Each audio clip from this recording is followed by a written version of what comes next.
Saya adalah nama saya Muhammad Farhan. Saya anggota DPR RI untuk Komisi 1 yang menangani masalah luar negeri, masalah pertahanan dan juga masalah kominfo serta intelijen. Kebetulan saya secara pribadi juga terlibat dalam proses evakuasi 250 warga Indonesia yang dari Wuhan, kemudian di karantina di Natuna selama 14 hari.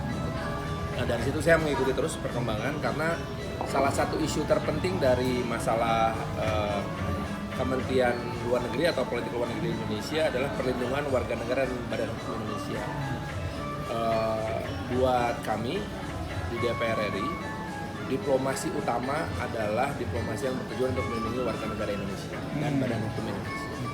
Itu yang utama ya Pak ya? Itu yang utama. Gitu. Berikutnya baru melakukan hubungan kerjasama multilateral maupun bilateral, tergantung dari kepentingan Indonesia di seluruh dunia.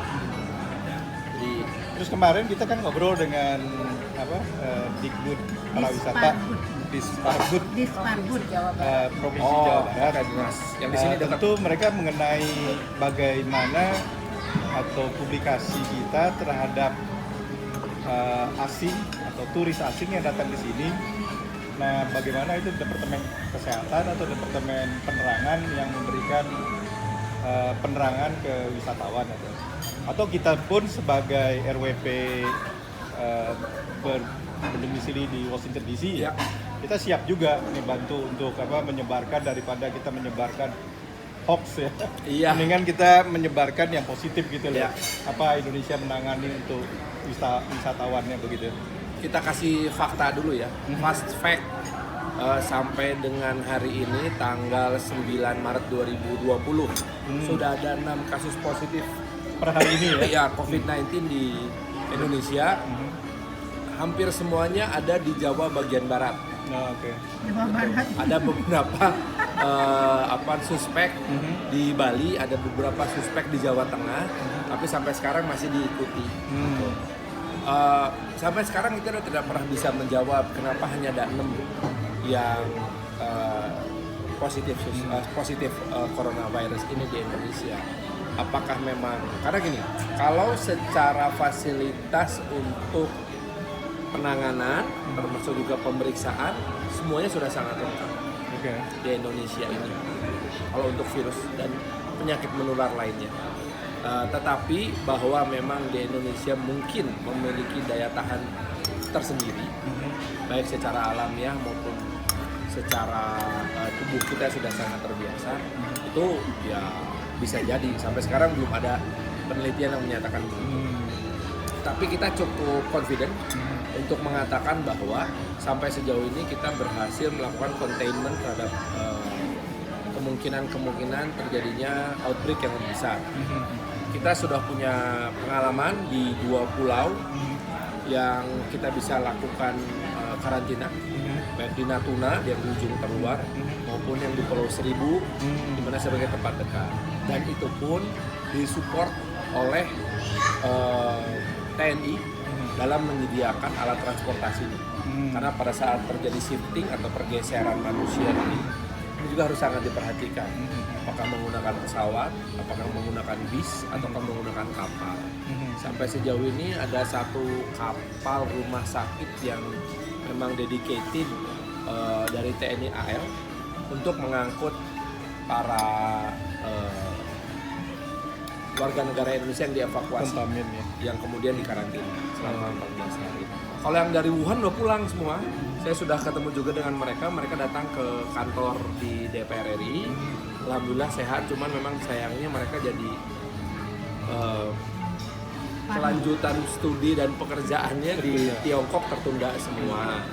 Kemudian juga yang perlu kita tekankan adalah bahwa outbreak ini merupakan sebuah fenomena alam, bukan sebuah azab dari Tuhan.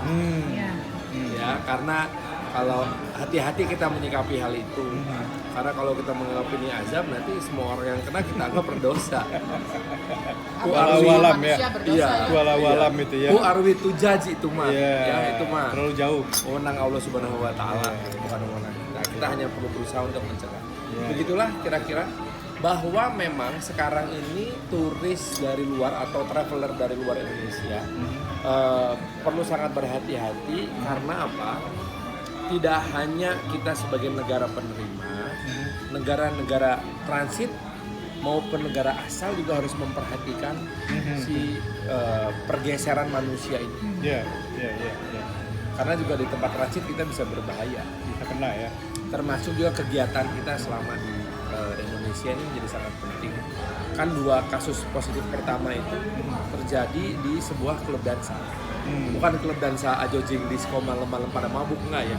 Kan ada olahraga dansa tuh. Nah, salah satu instrukturnya ternyata sakit dan menularkan.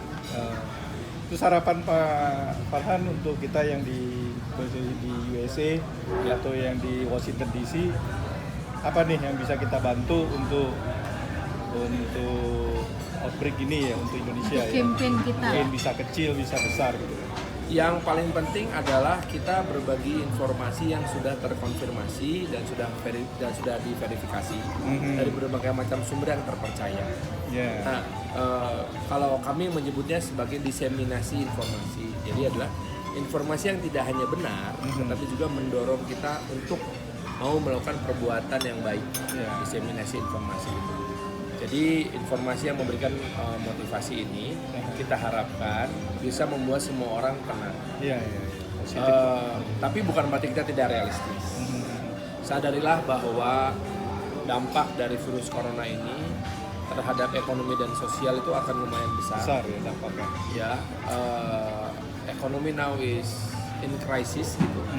Karena bersamaan juga terjadi beberapa krisis yang lumayan bikin kaget, ya. Di dunia harga minyak tiba-tiba turun. Kemudian Brexit sudah resmi. Amerika nggak mau bantu negara lain. Cina krisis, gitu ya, terjadi kontraksi. Di Indonesia sendiri sedang terjadi skandal pasar modal Jiwasraya. Jadi faktor-faktor itu membuat terjadinya kontraksi pertumbuhan ekonomi. Nah, jadi saya kira yang perlu kita lakukan sebagai orang Sunda asli USA Ada di Amerika. yang ada di Amerika, tetap melakukan komunikasi secara lebih lebih intens dan lebih positif. Berita-berita positif perlu kita kedepankan, walaupun kita jangan sampai menghilangkan kewaspadaan. Jadi waktu 2007 itu kasus flu burung H5N1 disusul dengan flu babi H1N1. Spesimen dari Indonesia di store ke WHO, sama WHO dikasih ke 50 perusahaan farmaseutika itu. Kemudian kita wajib beli obatnya. WHO yang jual. WHO yang perusahaan ini ya. Iya yang itu. Jadi sebenarnya corona itu di Indonesia sudah ada. Maksud saya sudah terindikasi bahwa ini corona, maksudnya kadang-kadang kita kan di Amerika sini pikir orang lain sudah menyatakan, negara lain ya, waktu beberapa minggu yang lalu tuh saya terindikasi. Ya. Indonesia aja yang tidak. Kemudian kita di Amerika berpikir begini, apa orang Indonesia nggak tahu ya apa itu, apa maksudnya ininya corona itu gitu. Jadi corona ini sebetulnya udah ada di negara kita sudah lama, tetapi tidak pernah menjadi big outbreak. Kesadaran itu mulai muncul sebagai bahwa influenza bisa membunuh ketika ada H5N1 atau flu burung. Kemudian dia bermutasi menjadi H1N1 atau flu babi, swine flu. Nah, sampai kemudian terus itu selesai di Indonesia. Nggak pernah ada kasus Dalam artian corona mematikan tuh nggak ada. Hanya ada corona batuk pilek dan ispa. Gitu. Bahwa di Indonesia banyak kasus pneumonia itu bukan karena corona, karena TBC. Gitu. Dan di Indonesia mah dari dulu sampai sekarang yang tidak terselesaikan adalah masalah demam berdarah. Itu lebih berbahaya daripada corona di Indonesia mah. sekarang mulai kan? Iya, dan memang musimnya. Ya itu kan per daerah aja itu bahkan. Iya, Februari, Maret, April itu udah pasti demam berdarah. paling tidak 200 orang meninggal setiap tahun. Itu kita sampai sekarang masih belum tahu bagaimana cara menghadapinya. Hmm. Nah kemudian mengenai si corona COVID sebelum ke COVID-19, tiba-tiba kita heboh oleh MERS-CoV. MERS-CoV itu di Timur Tengah dan Middle Eastern Coronavirus MERS-CoV-T. MERS-CoV kan, MERS, Middle Eastern Coronavirus, yang katanya menyebar dari speednya si unta-unta ya.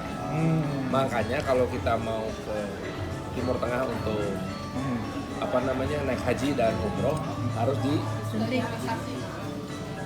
ada flu shotnya khusus. Kan kita kalau ke Timur Tengah ada 2, flu shot sama meningitis.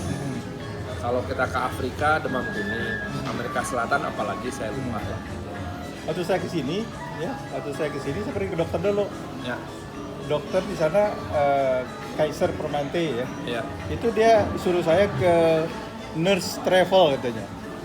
Jadi di nurse travel itu dia tanya saya ke negara mana atau di mana aja akan menginap. Kemudian disarankan saya untuk hepatitis B, polio, sama tipes. Katanya ada satu lagi, tapi katanya kamu udah cukup katanya. Ya itu saya ada shot nih 3 di sini. Ya. Boleh, bagus. Nggak masalah. Karena memang masalah tipes mau buat kita adalah makanan sehari-hari. Iya, mahal tuh. Jadi yang corona ini buat Indonesia kita udah mulai bisa tanganin ya Pak? Iya, jadi bagus lah ketika akhirnya Presiden bilang sudah ada 2 positif. Maka ketakutan yang tadinya adalah berupa paranoid sekarang menjadi kewaspadaan, awareness bahwa pemerintah sekarang sudah melakukan containment di berbagai macam daerah dengan mitigasi risiko yang sudah ada dan terukur. Apakah kemudian tidak akan ada outbreak? Sebetulnya omongan Pak Menteri Kesehatan bilang bahwa kita berdoa saja supaya tidak ada outbreak itu ada benarnya. Karena jangan panik maksudnya. Iya. Satu jangan panik. As a doctor. As human being sebagai Homo sapiens, kita tuh tidak pernah bisa mengkonten virus. Betul. Nggak pernah ada ceritanya. Iya.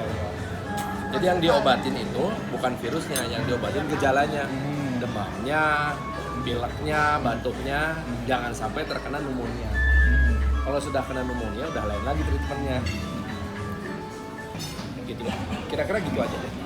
Ya, terima kasih teman-teman yang di Washington DC. Itu kita bicara dengan Pak Farhan.